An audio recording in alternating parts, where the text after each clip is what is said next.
Welcome to మన Bommarillu. Upcoming రివ్యూలోకి వెళ్ళిపోదాం. రూప రాజు వాళ్ళ ఇంటికి వెళ్ళి బంటి రాజుని, అప్పలనాయుడిని, ముత్యాల్ని అండ్ ఫ్యామిలీ మెంబర్స్ అందరినీ పరిచయం చేస్తూ ఉంటే ఒక్కసారిగా రూప షాక్ అయిపోతుంది కదా. అలా ఇంకా వాళ్ళ అత్తయ్య మావయ్య దగ్గరికి వచ్చి రూప అడుగుతుంది, అత్తయ్య మావయ్య మీరైనా చెప్పండి, ఈ బాబు ఎవరు? బంటి బంటి ఎందుకు రాజుని నాన్న అని పిలుస్తున్నాడు? చెప్పండి చెప్పండి అత్తయ్య. నేను నేను దూరం అయ్యానని మీరు రాజుకి ఇంకో పెళ్లి చేశారా అని అడుగుతుంది రూప. అయ్యో అలాంటిదేమీ లేదమ్మా, రాజు ఇంకొక పెళ్లి చేసుకోలేదు అని అంటారు అప్పలనాయుడు, ముత్యాలు. మరి బాబు ఎవరు ఎవరు అని అడుగుతుంది రూప. నేను చెప్తాను అని అంటాడు రాజు. ఇంకా బంటి రాజు వైపు చూస్తూ ఉంటాడు. బంటి కేక్ కటింగ్ అయిపోయింది కదా, నువ్వు వెళ్ళి ఆడుకో అని అంటాడు. నాన్న అని అంటాడు బంటి. చెప్తున్నాను కదా, మీ ఫ్రెండ్స్తో వెళ్ళి బయటకు వెళ్ళి ఆడుకో అని అంటాడు రాజు. ఇంక పాపం బంటి వాళ్ళ నాన్న చెప్పినట్లే వాళ్ళ ఫ్రెండ్స్తో బయటికి వెళ్ళిపోతాడు. రూప రాజు దగ్గరికి వస్తుంది. చెప్పు రాజు, ఆ బాబు ఎవరు రాజు? ఆ బాబు ఎవరు అని అడుగుతుంది రూప. వాడు ఒక అనాథ. ఏ రోజైతే నా కన్న బిడ్డ నాకు దూరం అయ్యాడో ఆ రోజే వీడు నాకు కనబడ్డాడు. వీడు వాళ్ళ అమ్మకి దూరం అయ్యాడు. తప్పుగా చెప్పాను. వాళ్ళ అమ్మే వీడిని దూరం చేసుకోవాలనుకుంది. అందుకే అమ్మ లేని ఆ అనాథ బిడ్డకి నేను నాన్ననయ్యాను. అంతే తప్ప నువ్వు ఊహించుకుంటున్నట్టు ఇక్కడ ఏమీ లేదమ్మాయి గారు అని అంటాడు రాజు. ఏంటి బంటి అనాథ బిడ్డ అని ఆలోచిస్తూ ఉంటుంది రూప. ఇంకా వాళ్ళ అమ్మ వైపు చూస్తుంది రూప. అమ్మ ఇది నిజమేనా? నేను వింటున్నది చూస్తుందంతా నిజమేనా? మరి నాలాంటి అభిరుచులు, నాలాంటి మాట తీరు వాడికి ఎలా వచ్చాయి అని అడుగుతుంది రూప. చూడు రూప, ప్రపంచంలో నీ ఒక్కదానికే పింక్ అంటే ఇష్టం లేకుండా ఉండదు కదా. ప్రపంచంలో నీ ఒక్కదానికే చక్కెర పొంగలంటే ఇష్టం ఉండదు కదా. అలా నీవి బంటివి కొన్ని ఇష్టాలు మ్యాచ్ అవ్వచ్చు, కానీ బంటి నీ కన్న కొడుకు కాదు అని చెప్తుంది రూప వాళ్ళ అమ్మ. ఇంకా పాపం ఏమీ మాట్లాడకుండా ఉంటుంది రూప. రాజు, ఇప్పుడు చెప్తున్నాను, మన బిడ్డ బ్రతికే ఉన్నాడన్న విషయం నాకు తెలిసింది. ఎలా అయినా మన కన్న కొడుకుని నీ దగ్గరికి తీసుకువస్తాను రాజు అని మనసులో అనుకుంటూ ఇంకా ఏమీ అనకుండా అక్కడి నుండి వెళ్ళిపోతుంది రూప. ఇంకా రాజు హమ్మయ్య అని అనుకుంటాడు. అదంతా వింటున్న పింకీ కూడా అంటే ఇదంతా నిజమేనన్నమాట, బంటి ఒక అనాథే అన్నమాట అని మనసులో అనుకుంటూ ఇంకా అలా తన డౌట్స్ని క్లారిఫై చేసుకుంటుంది పింకీ. ఇది ఇలా ఉండగా రూప బంటి దగ్గరికి వస్తుంది. ఫ్రెండు ఏంటప్పుడే వెళ్ళిపోతున్నావు అని అడుగుతారు. ఏం లేదు బంటి, నాకు కొంచెం పనుంది అందుకే వెళ్తున్నాను. సరే, నీకోసం నేను ఏ గిఫ్ట్ తీసుకురాలేదు. రేపు స్కూల్కి వస్తావు కదా, నీకోసం ఒక మంచి గిఫ్ట్ కొంటాను, ఓకేనా అని అంటారు. వద్దు ఫ్రెండు, గిఫ్ట్లు ఎవరిచ్చినా తీసుకోవద్దని మా నాన్న చెప్పాడు అని అంటాడు బంటి. ఎవరిచ్చినా తీసుకోకూడదు, కానీ ఇచ్చేది నీ ఫ్రెండే కదా, అలాంటప్పుడు ఎందుకు తీసుకోకూడదు? సరేనా, రేపు నీకు గిఫ్ట్ ఇస్తాను, బాయ్ అని పాపం అక్కడి వెళ్ళిపోతుంది రూప. ఇంకా రూప వైపే చూస్తూ ఉంటాడు బంటి. అయినా ఫ్రెండ్ ఏంటి, నాన్న ఇంతకు ముందే తెలిసినట్లుగా ఆ నాన్నమ్మ తాతయ్య కూడా బాగా పరిచయం ఉన్నట్టుగా మాట్లాడింది. అంటే ఒకవేళ ముందే ఫ్రెండ్కి నాన్న తెలుసా అని ఆలోచిస్తూ ఉంటాడు బంటి. ఇది ఇలా ఉండగా రూప ఇంటికి రీచ్ అవుతుంది. విజయాంబిక అండ్ దీపక్ మాట్లాడుకుంటూ ఉంటారు. రే దీపక్, రూప కన్న కొడుకు బ్రతికే ఉన్నాడని రూపకి డౌట్ వచ్చేసింది, కాబట్టి రూపని ఎలా అయినా డైవర్ట్ చేయాలి అని అంటుంది విజయాంబిక. మమ్మీ, రూపని ఎలాగో డైవర్ట్ చేసేసాం, అయినా మావయ్య రూప ఎంత మొత్తుకొని చెప్పినా వినే పొజిషన్లో లేడు, కాబట్టి మనకి రూప విషయంలో ఎలాంటి భయం లేదు. మనం ఆలోచించాల్సింది ఒక వ్యక్తి గురించి అని అంటాడు. ఒక వ్యక్తి ఎవరు అని అడుగుతుంది విజయాంబిక. అదేంటి మమ్మీ, మర్చిపోయావా?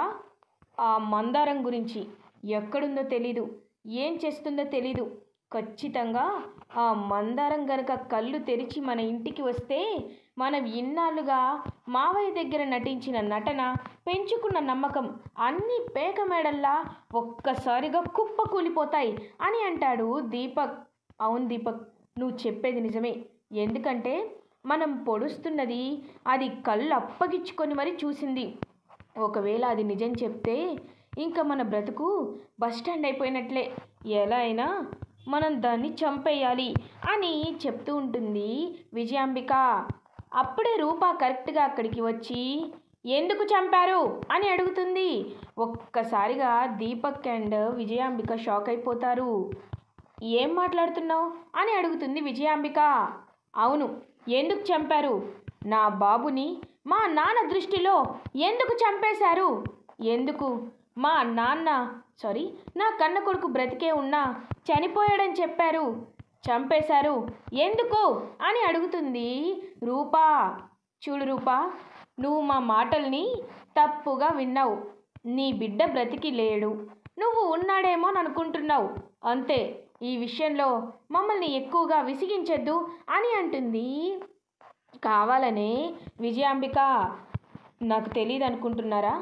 నా బిడ్డ బ్రతికే ఉన్నాడని నాకు తెలిసిపోయింది అని చెప్తుంది రూపా. ఒక్కసారిగా ఇంకా షాక్ అయిపోతారనమాట. ఇంకా అలా విజయాంబిక అండ్ దీపక్, ఏంటి తెలిసిపోయిందా అని అంటాడు దీపక్. అవును, తెలిసిపోయింది. నా బిడ్డ బ్రతికే ఉన్నాడని నేను ఇందాకే హాస్పిటల్కి వెళ్ళి అక్కడ కన్ఫర్మ్ చేసుకున్నాను. 5 ఏళ్ల క్రితం రికార్డ్స్ తీస్తే ఎక్కడా నా బిడ్డ చనిపోయినట్టు ఆచూకీ లేదు. ఖచ్చితంగా వాడు ఎక్కడో ఉన్నాడు.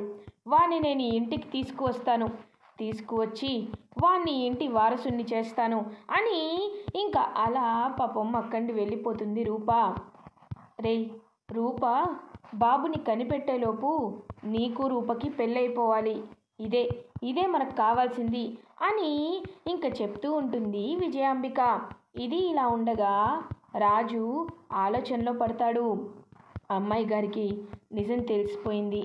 ఈ నిజాన్ని ఎక్కువ కాలం దాచడానికి లేదు. కాబట్టి ఈలోపే ఏదో ఒకటి చెయ్యాలి. ఒకవేళ పొరపాటున అమ్మాయి గారికి నిజం తెలిసిపోతే ఈ బాబుని కూడా బ్రతకనివ్వదు. బంటి ప్రాణానికే ప్రమాదం. అసలే తను వచ్చిన తర్వాతే బంటికి ఇలాంటి వరుస ప్రమాదాలు జరుగుతున్నాయి. దీనంతటికీ కారణం ఆ అమ్మాయి గారే. ఖచ్చితంగా తన నుండి నా కొడుకుని నేను కాపాడుకోవాలి, బంటిని కాపాడుకోవాలి అని ఇంకా ఆలోచిస్తూ పాపం అటు ఇటు తిరుగుతూ ఉంటాడు రాజు. ఇది ఇలా ఉండగా మార్నింగ్ అవుతుంది. బంటిని స్కూల్కి రెడీ చేస్తూ ఉంటాడు రాజు. ఇటువైపు దీపుని రెడీ చేస్తూ ఉంటుంది రూప. ఎలా అయినా ఇవాళ బంటితో మాట్లాడి బంటి నుండి ఇంకా ఏదైనా ఇన్ఫర్మేషన్ తీసుకోవాలి. నాకు ఇప్పటికీ డౌట్గానే ఉంది. నిజంగా బంటి అనుకున్నట్టే తన కన్న కొడుకు కాదా అని ఆలోచిస్తూ ఉంటుందన్నమాట రూప. ఇంకా రూప రెడీ చేసి స్కూల్కి తీసుకువెళ్తుంది. ఇంకా స్కూల్కి వెళ్తాడనమాట దీపు. అప్పుడే ఇంకా బంటి కూడా రావడంతో ఇంకా బంటి వైపు చాలా ప్రేమగా చూస్తూ ఉంటుంది రూప. హాయ్ ఫ్రెండు అని అంటాడు బంటి, నీకు ఒక గిఫ్ట్ని ఇస్తానన్నాను కదా, ఇదిగో తీసుకో అని గిఫ్ట్ని ఇస్తారు. ఇంకా గిఫ్ట్ ఓపెన్ చేసి చూసేసరికి అందులో ఒక పింక్ కలర్ బౌల్ అయితే ఉంటుంది. ఇంకా గిఫ్ట్ని చూసి చాలా హ్యాపీగా ఫీల్ అవుతాడనమాట బంటి. ఫ్రెండు, నాకు పింక్ కలర్ ఇష్టమని నీకు ఎలా తెలుసు? నాకు చాలా నచ్చింది అని చెప్పి హ్యాపీగా ఇంకా అలా ఆ గిఫ్ట్ని చూస్తూ ఉంటాడు బంటి. ఇంకా బంటిని సీక్రెట్గా ఫాలో అవుతూ ఉంటాడు జీవన్. ఈ బంటిని రూప వెళ్ళిపోయాక ఎలా అయినా పట్టుకోవాలి, బంటిని పైకి పంపించాలి అని ఇంకా జీవన్ అయితే వెతుకుతూ ఉంటాడనమాట బంటి గురించి. అప్పుడే ఇంక తిరిగి వెళ్తున్న రూప జీవన్ని చూస్తుంది. ఒక్కసారిగా షాక్ అయిపోతుంది రూప. జీవన్ ఇక్కడున్నాడేంటి? ఖచ్చితంగా వీడు బంటినే ఫాలో అవుతున్నాడంటే ఏదో జరగరాంది జరుగుతుంది. ఇప్పుడే ఇప్పుడే వీడిని ట్రాప్ చేస్తా కదా అని ఒక ప్లాన్ వేస్తుంది రూప. ఇంకా అలా బంటి దగ్గరికి తిరిగి వస్తుంది రూప. బంటి, నీకు ఒక సర్ప్రైజ్ ఉంది, రా నేను తీసుకువెళ్తాను అని తీసుకువెళ్తుంది. ఇదేంటి ఫ్రెండు, నన్ను నువ్వు తీసుకువెళ్ళడం ఏంటి, ఎక్కడికి అని అడుగుతాడు బంటి. చెప్తాను కదా, ఇప్పుడే ఒక హాఫ్ అన్ అవర్లో వెళ్ళొచ్చేద్దాం, క్లాస్లో నేను చెప్తానులే రా అని అంటుంది. నాన్నకి తెలియకుండా ఎలా ఫ్రెండు అని అడుగుతాడు బంటి. పర్లేదు, మీ నాన్నతో నేను మాట్లాడతాను, రా వెళ్దామని చెప్పి ఇంకా బంటిని కారులో తీసుకువెళ్తూ ఉంటుందన్నమాట రూప. డ్రైవర్ నువ్వు వెళ్ళిపో, నేను చెప్తానని చెప్పి ఇంకా బంటిని తన కారులో తీసుకువెళ్తూ ఉంటుంది రూప. ఇంకా ఫాలో అవుతూ ఉంటాడనమాట జీవన్. ఏంటి ఇప్పటికిప్పుడు ఎక్కడికి తీసుకువెళ్తుంది అని ఆలోచిస్తూ ఉంటాడనమాట జీవన్. ఇంకా అలా ఫాలో అయ్యేసరికి బంటిని ఒక ప్లేస్కి, ఎవరు లేని ప్లేస్కి తీసుకువెళ్తుంది. బంటి, నువ్వు ఇక్కడే ఉండు, నేను నిన్ను తర్వాత పిలుస్తాను, ఎట్టి పరిస్థితుల్లో నువ్వు కిందకి దిగకూడదు, సరేనా అని అంటుంది రూప. సరే ఫ్రెండు అని కూర్చొని ఉంటాడు పాపం బంటి.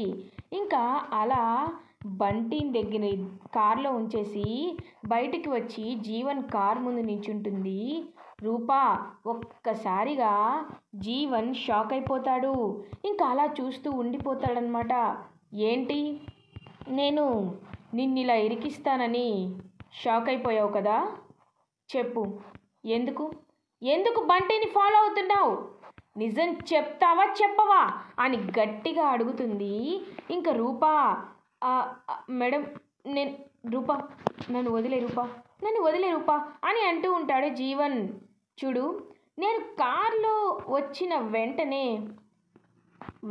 చేసిన పనేంటో తెలుసా, పోలీసులకి ఫోన్ చేశాను. ఇప్పుడు వాళ్ళు ఆన్ ది వేలో ఉన్నారు. ఖచ్చితంగా నీ పని అయిపోతుంది.